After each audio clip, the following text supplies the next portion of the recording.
Good afternoon. My name is Tanya McKeever. I work with SP Angel Corporate Finance. I am the special sits analyst covering Tek Capital, listed on the AIM market of the LSC. Today we've got Harrison with us. He's the innovator and CEO of Lucyd Limited, one of Tek Capital's key portfolio companies.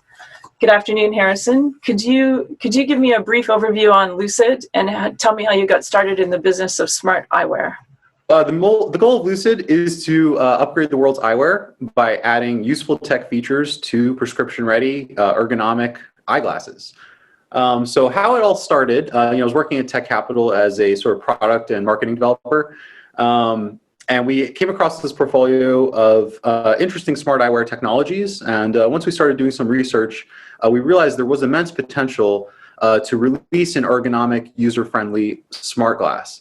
And no one had really done that yet. Obviously, there were some products out there, but they all had one issue or another. Either they weren't compatible with prescription lenses, or the utility just wasn't there in terms of the user experience, or the cost was just way too high for most consumers. So we really saw this need in the market for an affordable smart eyewear product that brought useful tech features to a standard optical eyeglass frame.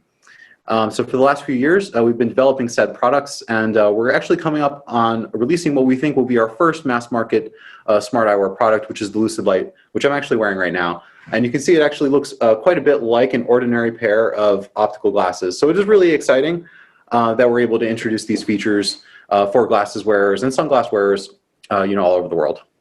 So can you just explain a bit how the technology works and how it makes a difference to the wearer? Yeah, sure. It's basically just a wireless Bluetooth headset built into the arms of the frame. So what's interesting about this new model is that there's really nothing in the front. So we can use standard acetate front plates that you see on normal eyeglasses that have that high gloss finish and have all those different patterns and fun stuff like that. So it really helps with the consumer adoption of the product. But really the technology, it's just wireless Bluetooth receiver and transmitter here in both arms. So you can listen to music, you can talk on the phone, and you can actually call up Siri with a little button on the glasses. So it adds a lot of convenience to basically eyewear. And we see that for people that if you already wear eyeglasses all day or you already wear sunglasses all day, adding these tech features is a major convenience benefit because you no longer need to carry headphones. So you can answer your phone or respond to messages or just on the go without having to look at your phone at all. Yeah, absolutely. You have, with the switches on the glass, you can answer and reject phone calls as well. And they do have a built-in microphone. It sounds great, just like you're talking directly into the cell phone. So it's just really nice and convenient for all these light sort of phone tasks like calls and the things that we use Siri for, like checking the weather, checking the time. You can now do all that on your glasses. So it just adds this level of convenience to your day, especially, if you're already wearing glasses all day. It's sort of a no-brainer to upgrade them. So how's the sound quality compared to headphones, and how does that work? Good, and it's getting better every year, actually. So originally we were working with some bone conduction glasses, and we've kind of moved to just a standard audio. And it sounds quite clear. I would say it's about equivalent to the original iPhone headphones that shipped with the original models.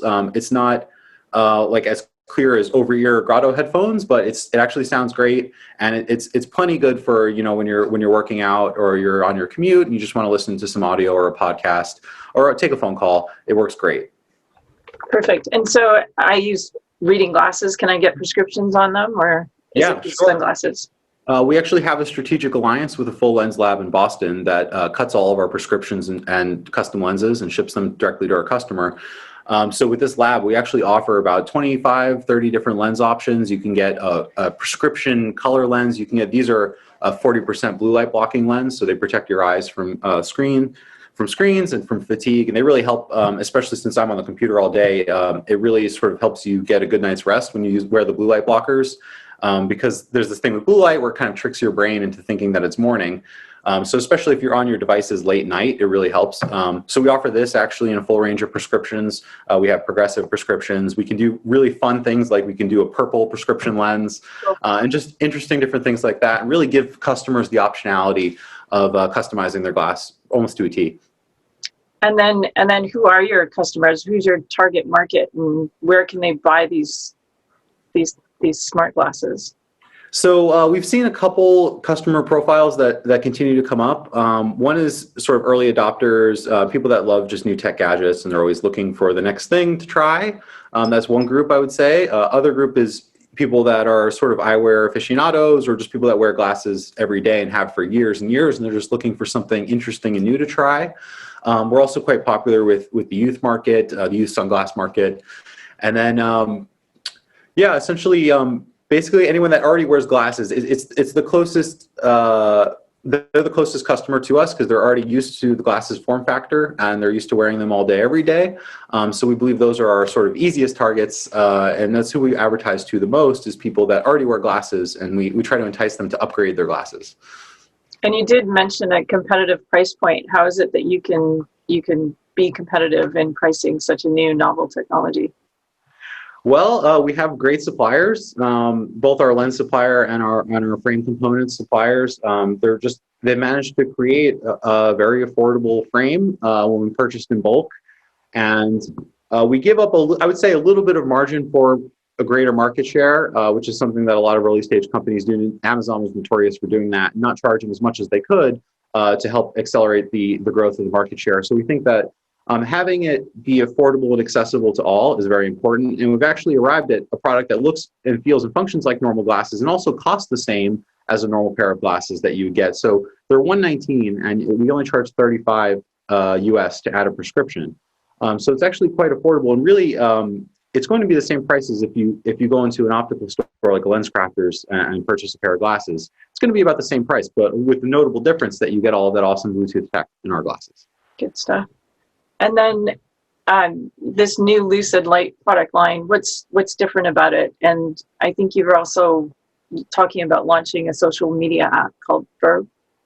Yeah, sure. So Lucyd Lyte is a major upgrade, mainly in terms of the form factor and the fit and finish compared to our previous product. So just in January, this is our previous product, Lucyd Loud 2020, and you can see it's gotten much more streamlined and really looks more like a normal pair of glasses. So like when I wear the Loud 2020, you can see there's this big thick arm that kind of clues other people into the fact that it's smart eyewear. Whereas with the Lyte, if I didn't tell you, you wouldn't know that it's a smart eyewear product. So that difference in form factor is really major, because we really think that's going to help sort of de-risk the switch for a lot of customers that are used to traditional eyeglasses. So really that's the major improvement, is the further miniaturization of the technology in the arms. And also with this model, we're able to use the acetate front plates for the first time that I mentioned before, which really is going to let us do a wide range. And we're planning about 30, 40 styles to have out by next year in different shapes and sizes, so that we have really a full wall of Lucyd Lights to suit every customer. And then getting into Verb, we're always looking into ways that we can expand the utility of the glasses, and we thought that accessing and posting to social media was a great way to do that. So basically the point of Verb is to enable you to have this voice-based pathway to your social media accounts. So you can, for example, post indirectly to Twitter through the glasses.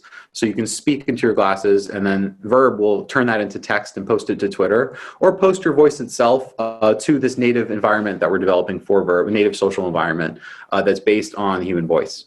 So the idea is sort of bringing back human voice a little bit in this sort of void that's been left by public radio and other sort of voice-based content. If you notice, like all online social media is typically text and image based. So there's not a whole lot of verbal communication going on, and we really would like to bring that back because we think it's an important part of human expression. And we really see the glasses as a great avenue of doing that, because with Verb, you'll be able to just click your glasses and share a status update, or click your glasses and actually hear some of your incoming updates read out to you by the Verb application. So the idea is to make social voice accessible. And so that'll be available on the App Store in iOS and Android versions? Yeah, we're definitely releasing it for both platforms. It's looking like it's going to be Q1 for the beta, probably January or February. We've started development. We've hired a development team for that. And I've sketched out basically the full visual interface of the app.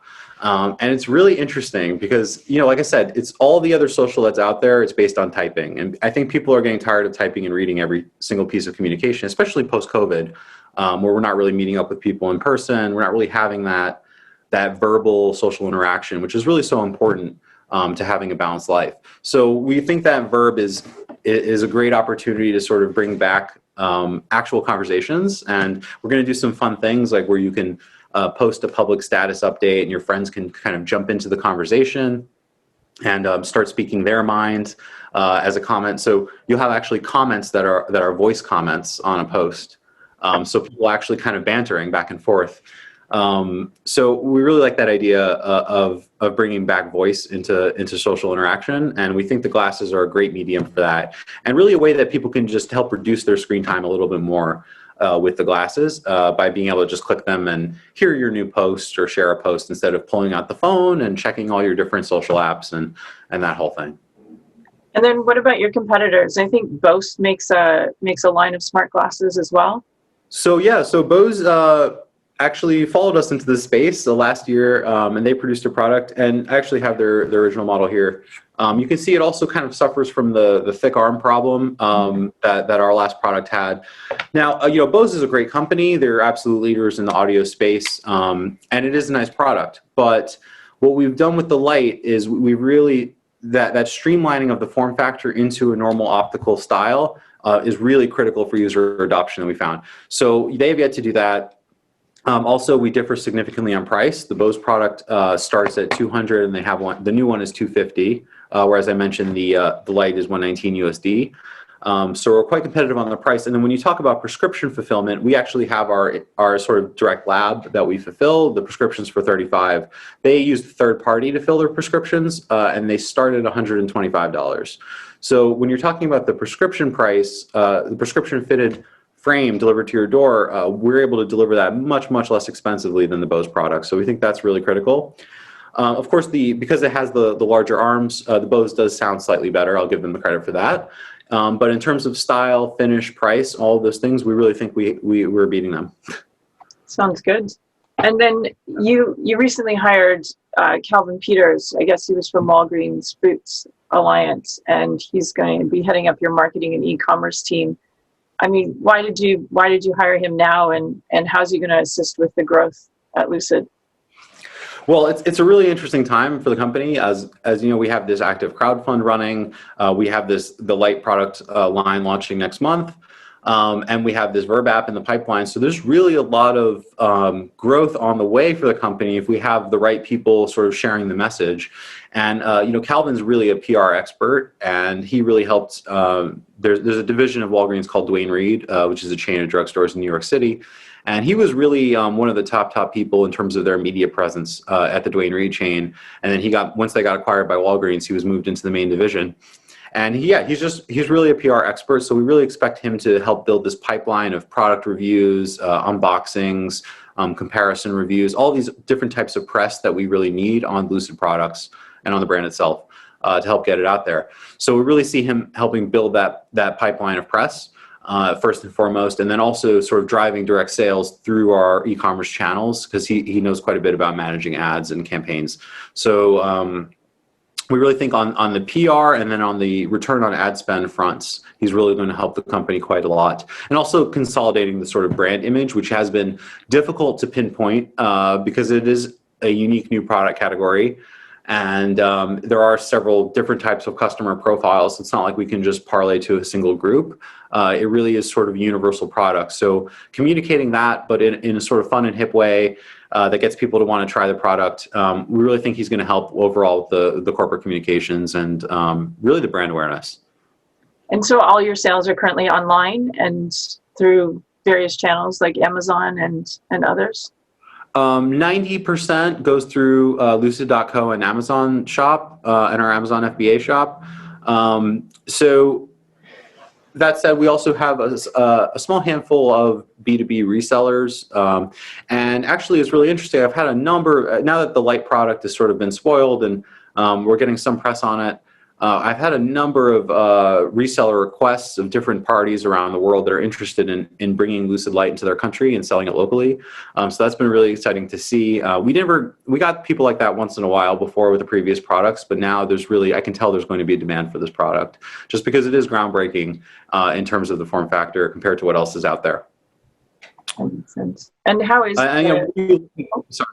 we'll be looking to grow this sort of international reseller network and have these sort of distribution points throughout the world. So like we can ship globally now through lucid.co, but it's a little bit costly to import into, especially into the EU and certain other places.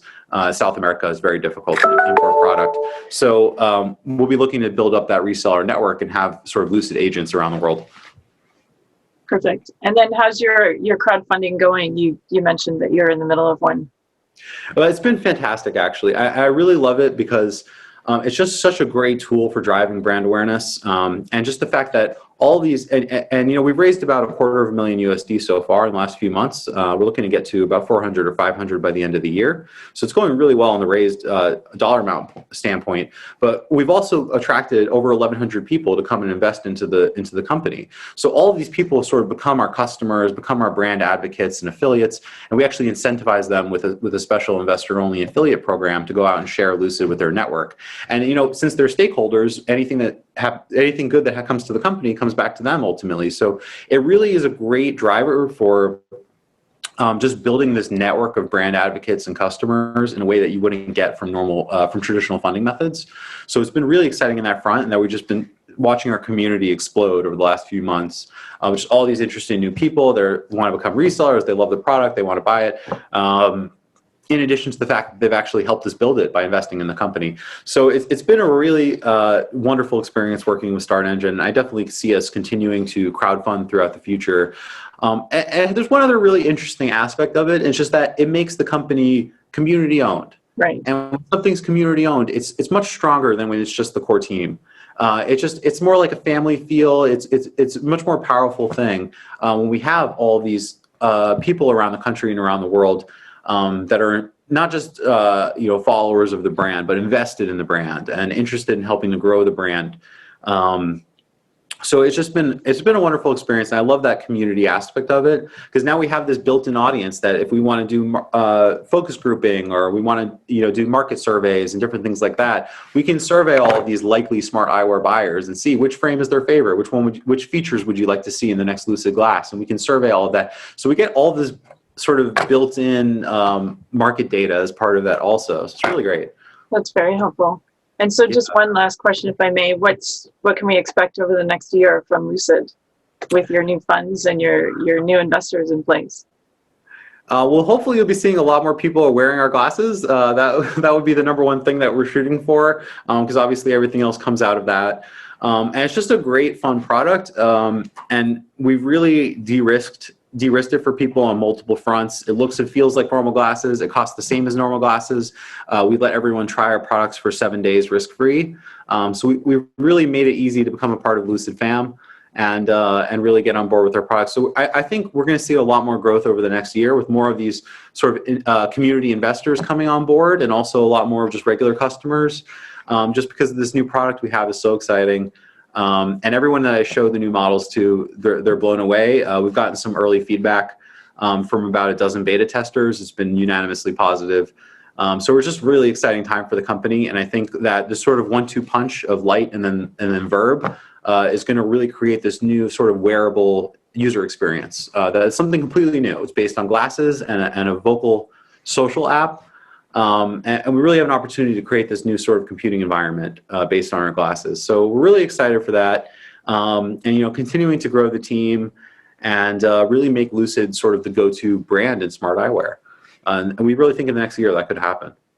Well, that sounds great. That's all from me for now. Thank you for your time. I wish you well with the new launch.